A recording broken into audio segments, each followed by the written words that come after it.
Welcome to wishful ಅಡುಗೆ ಮನೆ. ನೋಡಿ, ಇವತ್ತು ಕಡಲೆ ಹಿಟ್ಟನ್ನು ಬಳಸಿ ಒಂದು ಸೂಪರ್ ಆಗಿರೋ ರೆಸಿಪಿನ ಮಾಡೋಣ. ಮೊದಲಿಗೆ ಇಲ್ಲಿ ನಾನೊಂದು 2 ದೊಡ್ಡ ಸ್ಪೂನ್ ಆಗುವಷ್ಟು ಕಡಲೆ ಹಿಟ್ಟನ್ನು ತಗೊಂಡಿದ್ದೀನಿ.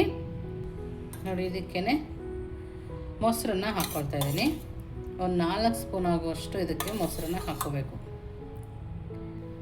ನೋಡಿ, ನಿಮಗೆ ಜಾಸ್ತಿ ಬೇಕಂದರೆ ಸ್ವಲ್ಪ ಜಾಸ್ತಿ ಕೂಡ ಹಾಕ್ಕೋಬೋದು. ಇವಾಗ ಸ್ವಲ್ಪ ಮಿಕ್ಸ್ ಮಾಡ್ಕೊಳ್ಳೋಣ. ನೋಡಿ, ಇವಾಗ ಸ್ವಲ್ಪ ನೀರನ್ನು ಹಾಕಿ ಚೆನ್ನಾಗಿ ಇದನ್ನು ಮಿಕ್ಸ್ ಮಾಡ್ಕೊಳ್ಳೋಣ. ನೋಡಿ, ಈ ಥರ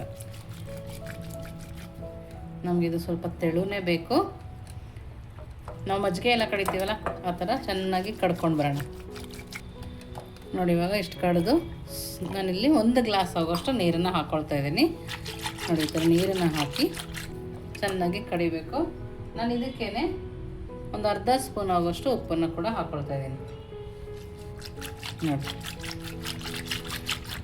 ನೋಡಿ, ನಮಗೆ ಗಂಟಿಲ್ದೇ ಇರೋ ಥರ ರೆಡಿ ಆಗಿದೆಯಲ್ಲ.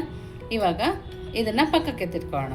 ನೋಡಿ, ಇವಾಗ ಒಂದು ಬಾಣಲಿ ತೊಗೊಂಡಿದ್ದೀವಲ್ಲ, ಒಂದು 2ರಿಂದ 3 ಸ್ಪೂನ್ ಆಗೋಷ್ಟು ಎಣ್ಣೆನ ಹಾಕೊಳ್ಳೋಣ. ನೋಡಿ, ಎಣ್ಣೆ ಕಾದಿದೆ. ಸ್ವಲ್ಪ ಸಾಸಿವೆ, ಸ್ವಲ್ಪ ಜೀರಿಗೆ, ಸೋಂಪು, ನಾವಿಲ್ಲಿ ಕುಟ್ಟಿಟ್ಕೊಂಡಿರೋ ಧನಿಯಾ ಬೀಜನ ಹಾಕ್ಕೊಳ್ತಾ ಇದ್ದೀನಿ. ಫ್ಲೇಮ್ನ ಲೋ ಫ್ಲೇಮಲ್ಲಿ ಇಟ್ಕೊಂಡಿದ್ದೀನಿ. ಸಣ್ಣದಾಗಿ ಹೆಚ್ಚಿರೋ ಶುಂಠಿ, ಹಾಗೆಯೇ ಹಸಿಮೆಣಸಿನ್ಕಾಯಿ, ಹಾಗೆಯೇ 1-2 ಒಣಮೆಣಸಿನ್ಕಾಯಿ, ಉದ್ದಕ್ಕೆ ಹೆಚ್ಚಿರೋ 1 ಈರುಳ್ಳಿನ ಹಾಕ್ಕೊಳ್ತಾ ಇದ್ದೀನಿ. ಇಷ್ಟನ್ನು ಹಾಕಿ ಈರುಳ್ಳಿ ಹಸಿ ವಾಸನೆ ಹೋಗೋ ತನಕ ನಾವು ಫ್ರೈ ಮಾಡ್ಕೋಬೇಕು. ಈ ಸೆಕೆಗಾಲದಲ್ಲಂತೂ ಇದನ್ನು ಮಾಡಿಕೊಂಡ್ರೆ ತುಂಬಾ ಚೆನ್ನಾಗಿರುತ್ತೆ. ಎಲ್ಲರೂ ಮನೇಲಿ ಇರ್ತಾರೆ, ಟೇಸ್ಟಿಯಾಗಿ ಬೇಕಂತ ಕೇಳ್ತಿರ್ತಾರಲ್ಲ, ಆ ಟೈಮಲ್ಲಿ ಇದನ್ನು ಮಾಡ್ಕೋಬೋದು. ನೋಡಿ, ಈರುಳ್ಳಿ ಹಸಿ ವಾಸನೆ ಹೋದಾಗ ಸ್ವಲ್ಪ ಅರಿಶಿನ ಪುಡಿನ ಹಾಕೊಳ್ಳೋಣ. ಅರಿಶಿನ ಪುಡಿ ಹಾಕೊಂಡು ಸ್ವಲ್ಪ ಕೈ ಆಡಿಸ್ಕೋಬೇಕು. ನೋಡಿ, ಎಲ್ಲದನ್ನು ಹಾಕಿ ಈ ಥರ ಚೆನ್ನಾಗಿ ಈರುಳ್ಳಿ ಹಸಿ ವಾಸನೆ ಹೋಗಿ ಸ್ವಲ್ಪ ಫ್ರೈ ಆಗಿದೆ. ನೋಡಿ, ಈ ಥರ ಆದಮೇಲೆ ಫುಲ್ ಲೋ ಫ್ಲೇಮಲ್ಲಿ ನಾವು ಇದನ್ನು ಇಟ್ಕೋಬೇಕು. ಇವಾಗ ನಾವು ಕಡೆದಿಟ್ಕೊಂಡಿರೋ ಕಡಲೆ ಹಿಟ್ಟು ಮತ್ತು ಮಜ್ಜಿಗೆ ಇದೆಯಲ್ಲ, ಅದನ್ನು ಸೇರಿಸ್ಕೊಳ್ಳೋಣ.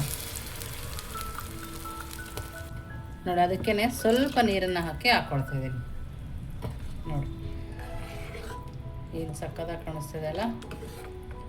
ಇವಾಗ ಇದನ್ನು ನಾನು ಲೋ ಫ್ಲೇಮಲ್ಲಿ ಇಟ್ಟೆ ಕುದಿಸ್ಕೊಳ್ತಾ ಇದ್ದೀನಿ.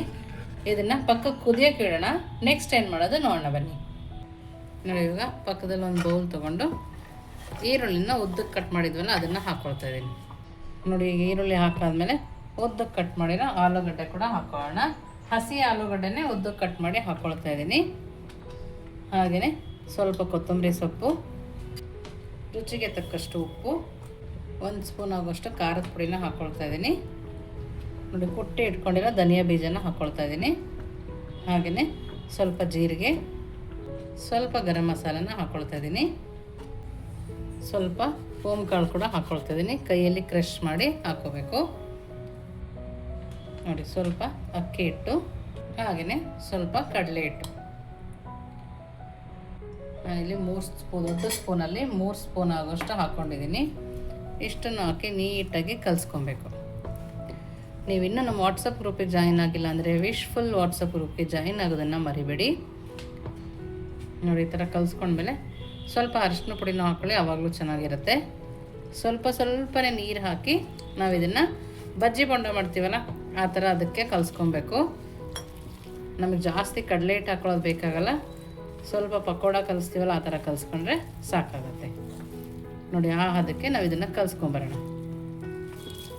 ನೋಡಿ, ಈ ಥರ ಚೆನ್ನಾಗಿ ಕೈಯಲ್ಲಿ ಸ್ವಲ್ಪ ಕ್ರಷ್ ಮಾಡಿ ಕಲಿಸ್ಕೊಂಡ್ರೆ ಚೆನ್ನಾಗಿ ಬಂದಿರುತ್ತೆ.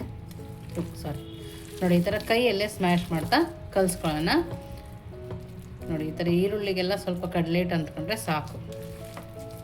ನೋಡ್ತಾ ಇದ್ರಲ್ಲ ಹದ, ಈ ಹದದಲ್ಲಿ ಇರಬೇಕು. ಇವಾಗ ನಾವು ಕುದಿಯೋಕೆ ಇಟ್ಕೊಂಡಿದ್ವಲ್ಲ ಅದೇನಾಗಿದೆ ನೋಡೋಣ ಬನ್ನಿ. ನೋಡಿ, ಇವಾಗ ಇದು ಕೂಡ ಚೆನ್ನಾಗಿ ಕುದ್ದು ರೆಡಿ ಇದೆ. ಇವಾಗ ನಾವು ಸ್ವಲ್ಪನೇ ಉಪ್ಪು ಹಾಕಿದ್ವಲ್ವ, ಈಗ ಇನ್ನು ಸ್ವಲ್ಪ ಉಪ್ಪು ಹಾಕೋಣ. ಉಪ್ಪು ಹಾಕಿ ನೀಟಾಗಿ ಕೈ ಆಡಿಸ್ಕೊಳ್ಳೋಣ. ಡಿಫ್ರೆಂಟಾಗಿ ತುಂಬಾ ರುಚಿಯಾಗಿರುತ್ತೆ. ಇದಕ್ಕೆ ಸ್ವಲ್ಪ ಕಸೂರಿ ಮೆಥಿನ ಹಾಕೋಣ. ನೋಡಿ, ಇವಾಗ ಇದು ಚೆನ್ನಾಗಿ ಕುದ್ದು ರೆಡಿ ಇದೆ. ಇದನ್ನು ಪಕ್ಕಕ್ಕೆ ಎತ್ತಿಟ್ಕೊಳ್ಳೋಣ. ನೆಕ್ಸ್ಟ್ ಏನು ಮಾಡೋದು ನೋಡೋಣ ಬನ್ನಿ. ನೋಡಿ ಇವಾಗ ಇದು ಚೆನ್ನಾಗಿ ಕುದ್ದು ರೆಡಿ ಇದೆ ನೋಡಿ. ಇವಾಗ ಇದನ್ನು ಪಕ್ಕಕ್ಕೆ ಎತ್ತಿಟ್ಕೊಂಡು ನೆಕ್ಸ್ಟ್ ಏನು ಮಾಡೋದು ನೋಡೋಣ ಬನ್ನಿ. ನೋಡಿ ಇಲ್ಲಿ ಎಣ್ಣೆಯನ್ನು ಬಿಸಿ ಹಾಕಿ ಎತ್ತಿಟ್ಕೊಂಡಿದ್ದೆ. ಈಗ ಬಿಸಿ ಎಣ್ಣೆಗೆ ಮೀಡಿಯಮ್ ಫ್ಲೇಮ್ ಇಟ್ಕೊಂಡು ನಾವು ಪಕೋಡನ ಹಾಕೋಣ.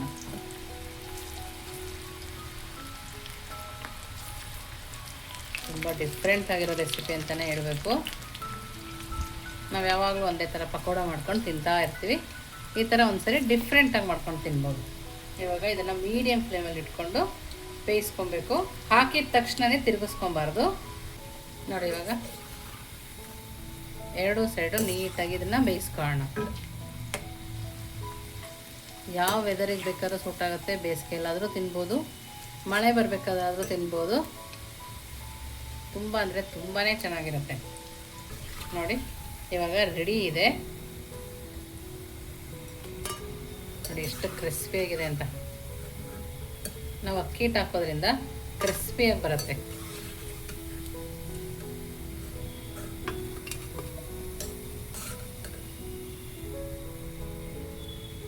ನೋಡಿ ಇವಾಗ ನೋಡಿ ಮೊದಲೇ ಮಜ್ಜಿಗೆ ಹಾಕಿ ಕುದಿಸ್ಕೊಂಡ್ಬಂದಿದ್ವಲ್ಲ, ಅದಕ್ಕೆ ಇವಾಗ ಪಕೋಡನ ಹಾಕೋಣ. ನೋಡಿ ನೋಡಿ ಪಕೋಡ ಹಾಕೊಂಡ್ಮೇಲೆ ಇದಕ್ಕೆ ಒಗ್ಗರಣೆನ ಹಾಕೊಳ್ಳೋಣ. ನಾನಿಲ್ಲಿ ಚೆನ್ನಾಗಿ ಎಣ್ಣೆನ ಬಿಸಿ ಮಾಡ್ಕೊಂಡಿದ್ದೀನಿ. ಇದಕ್ಕೆ ಸ್ವಲ್ಪ ಸಾಸಿವೆ, ಸಣ್ಣ ಕಟ್ ಮಾಡ್ಕೊಂಡಿರೋ ಬೆಳ್ಳುಳ್ಳಿ, ಹಾಗೆಯೇ ಸ್ವಲ್ಪ ಜೀರಿಗೆ, ಒಣಮೆಣಸಿನ್ಕಾಯಿ, ಸ್ವಲ್ಪ ಖಾರದ ಪುಡಿ, ಹಾಗೆಯೇ ಸ್ವಲ್ಪ ಹಿಂಗಿನ ಒಗ್ಗರಣೆ ಅಂತೂ ತುಂಬ ಚೆನ್ನಾಗಿರುತ್ತೆ. ಈ ಥರ ಮಿಕ್ಸ್ ಮಾಡಿ ನೀಟಾಗಿ ಇದ್ರ ಮೇಲೆ ತಡ್ಕಾನ ಹಾಕೋಣ. ಇದು ಹಾಕಿದ ತಕ್ಷಣ ಲಿಡ್ಡನ್ನು ಕ್ಲೋಸ್ ಮಾಡ್ಕೊಬೇಕು. ನೋಡಿ ಒಂದು 2 ನಿಮಿಷ ಲಿಡ್ಡನ್ನ ಕ್ಲೋಸ್ ಮಾಡಿದ್ದೆ. ಘಮ ಘಮ ಅಂತಿದೆ. ಸ್ವಲ್ಪ ಇದಕ್ಕೆ ಗಾರ್ನಿಷಿಗೆ ಕೊತ್ತಂಬರಿ ಸೊಪ್ಪನ್ನು ಹಾಕ್ಕೊಳ್ತಾ ಇದ್ದೀನಿ. ಇವಾಗ ಇದನ್ನು ಯಾವ ಥರ ತಿನ್ನೋದು ನೋಡೋಣ ಬನ್ನಿ. ನೋಡಿ ಇಲ್ಲಿ ರೈಸ್ ತೊಗೊಂಡಿದ್ದೀನಿ, ಪಕ್ಕಕ್ಕೆ ಪಕೋಡನೂ ಇಟ್ಕೊಂಡಿದ್ದೀನಿ. ಇವಾಗ ನಾವು ಮಾಡಿರೋ ಪಂಜಾಬಿ ಕರಿ ಪಕೋಡನ ಹಾಕ್ಕೊಳ್ತಾ ಇದ್ದೀನಿ. ನೋಡಿ ವಾವ್, ಏನು ಸಕ್ಕತ್ತಾಗಿ ಕಾಣಿಸ್ತದೆ ಅಲ್ಲ. ತುಂಬ ಅಂದರೆ ತುಂಬಾ ಚೆನ್ನಾಗಿರುತ್ತೆ. ಖಂಡಿತವಾಗ್ಲೂ ನೀವು ಒಂದ್ಸರಿ ಟ್ರೈ ಮಾಡಬೇಕು, ಅಷ್ಟು ರುಚಿಯಾಗಿರುತ್ತೆ. ನಾವು ಒಂದೇ ಥರ ಮಾಡ್ಕೊಂಡು ತಿಂತಿರ್ತೀವಲ್ಲ, ಅದಕ್ಕಿಂತ ನೋಡಿ ಪಕೋಡ ಕೂಡ ಇನ್ನೂ ಕ್ರಿಸ್ಪಿಯಾಗೇ ಇದೆ. ನೋಡಿ ಟೇಸ್ಟ್ ಮಾಡಿ ಹೇಳ್ತೀನಿ. ಸೂಪರ್ ಅಂತಲೇ ಹೇಳ್ಬೋದು, ಅಷ್ಟು ಚೆನ್ನಾಗಿದೆ. ಯಾವ ಸೀಸನಲ್ಲಿ ಬೇಕಾದರೂ ಮಾಡ್ಕೊಂಡು ತಿನ್ಬೋದು. ಖಂಡಿತವಾಗ್ಲೂ ನೀವು ಒಂದ್ಸರಿ ಮಾಡಿ ಹೇಗಿತ್ತು ಅಂತ ವಿಶ್ಫುಲ್ ಅಡುಗೆ ಮನೆಗೆ ಕಮೆಂಟ್ ಮೂಲಕ ತಿಳಿಸೋದನ್ನು ಮರಿಬೇಡಿ. ನೀವಿನ್ನೂ ನಮ್ಮ ಚಾನಲ್ ಲೈಕ್ ಮಾಡಿ, ಶೇರ್ ಮಾಡಿ, ಸಬ್ಸ್ಕ್ರೈಬ್ ಮಾಡಿ. ವಿಶ್ಫುಲ್ ಅಡುಗೆ ಮನೆಗೆ ಥ್ಯಾಂಕ್ ಯು.